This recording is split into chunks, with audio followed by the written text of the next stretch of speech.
Howdy folks and welcome back to the channel, welcome back to another episode. So yes, as one of you guys wrote me in the comments, and I guess all of you may have already understood, it's about time to launch Operation Typhoon, this time in August 1941. So Operation Typhoon was the code name of the German offensive against Moscow.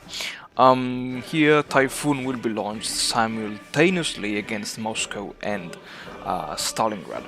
So, Typhoon did not start really well in the north because of some unexpected Soviet resistance, and most importantly, I think, because of the really heavily dense, forested, woody, and pine trees rich terrain, which, as you all may know, is not really the best kind of terrain for your panzer divisions. And still, if in one tile the Soviets managed to put up a stiff resistance, the poor units defending there were quickly overrun. Well, I wouldn't say overrun, but encircled and then annihilated.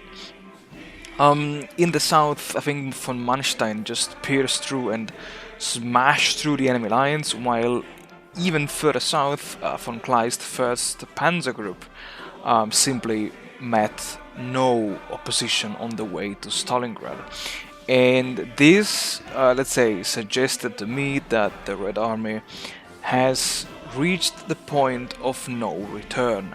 The heavy losses suffered in the, I would say, spring and early summer of 1941 were simply too much. And already by, I think, the second week of August, I basically succeeded again in circling the leftovers of the Red Army, and I was already thinking let's just conquer Moscow, as Stalingrad already fell on the first week of August 1941.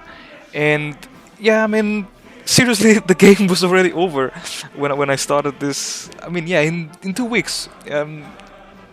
As you can see, I did enjoy play around with the Panzer divisions, and I also let the infantry army to just mop up all the remaining pockets of resistance. In the pocket of Vyazma and Bryansk, which was surprisingly and funnily enough very close to what happened in real life, the bulk of the Red Army was trapped in there. And I did sacrifice some, I think 2 or 3 Panzer divisions and at least 2 Panzer Grenadier divisions, so the motorized divisions, to just speed up the collapse of that pocket. And otherwise, a bunch of Red Army divisions still held up in the Pripyat marshes east of Kiev, northeast of Kiev, but they were again quickly and rapidly annihilated. And August went by, and I was like, well, it's September, and the weather is still good, it's still fine. So where should I strike next? And again, having seen this huge deep bulge of the Red Army into my territory, it was really obvious, I was like, yeah, sure, let's just close this pocket to reduce the length of the front line. And also, I did not comment on that, but maybe you saw it, I did put in the training queue 32 of my fast spam divisions, because I realized, wow, the Eastern Front is getting bigger and bigger, and I simply don't have enough troops to fill all the front line. And on one hand, exactly, this sudden training I thought would have helped. On the other hand, shortening the front line by closing this huge salient would have helped as well. And just look at, at the Panzer divisions of von Kleist just marching northwards from Stalingrad, just facing literally no opposition. And for whatever reason, the Panzer divisions were always the first ones, maybe because of the speed bonuses provided by Guderian, Rommel, and all the ideas of the generals. And yeah, I had to manually redirect my Panzer Grenadier divisions to just expand the corridors to let more supplies flow in for the advancing panzers.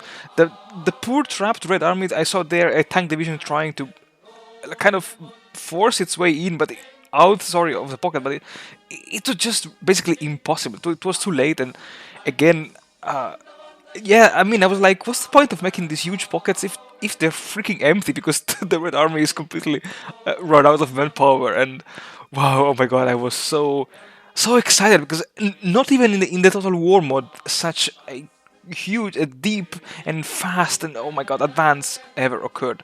And yeah, there you witnessed the what I meant with what I meant with what I said before. I didn't have enough troops because despite having set the field marshal orders to fill the gaps in the front line, I did not have enough troops. I mean, it was kind of fair enough because neither the Germans nor the Soviets had enough troops to fill there, and only with the annihilation and closing of the pockets in central Russia, I could free enough divisions to again move them along the front line and prevent any counterattack from what remained of the Red Army. And as soon as I saw some opportunity to encircle again two, three, four, five divisions, I was like, yeah, let's just go ahead and do it. Let's enjoy trapping one more infantry division, one more tank division of the Red Army, and so on and so forth. And yeah, there you can see the huge gaps in the front, in the enemy front line, because yeah, really, the Red Army, within a matter of, let's say, between April and let's say May and September, so May, June, July, August, and September, so in a space of 5 months, Operation Barbarossa, I would say, was definitely won.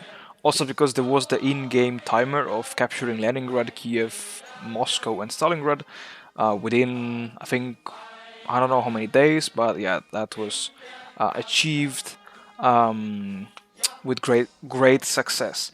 And I also deployed the 32 fast spam divisions, and then yeah, I confess I kind of cheated there because I converted them into the motorized divisions. But I mean, after all, it's fine. I don't think this is a big cheat. I mean, I've seen players doing worse things than what I just did here. And yeah, interestingly enough, this time I was the one creating a small bulge in the Red Army's territory, northeast of Moscow, and I redeployed General Schott Panzer Group. I think yeah, that was the second, no, the third Panzer Group of fought into that bulge because the idea, I say it now this time, the idea was just to struck north and in the future just encircle all the enemy troops between Moscow and between the Moscow area and the Karelian Isthmus. And yeah, I did rename the Panzer Grenadier Division just because I wanted to have some more mechanized divisions, even though in the end, across the whole campaign, I just never used them. I witnessed one brave Soviet division trying to liberate the Crimea. For whatever reason, I was surprised that that division did not liberate Sevastopol, which was really surprising for me. And I therefore decided to redeploy one of my newly deployed infantry army to just seal the coast of the Azov Sea and prevent any further let's say exploitation of the Red Army. And well, yeah, that's it. I think for this episode. I mean that was really short, but maybe yeah, I had to show it to you guys because what will happen next? I think it's even more interesting as I did exploit the fact that in southern Russia the winter is really mild because it's not too we're not too far away in the north, and snow apparently never falls on the desert. Guys, thank you very much for watching, thank you very much for supporting the channel, and as always, stay tuned for more episodes, and stay tuned as in the next one we will drive in the Middle East. Thanks for watching, take care, and see you soon.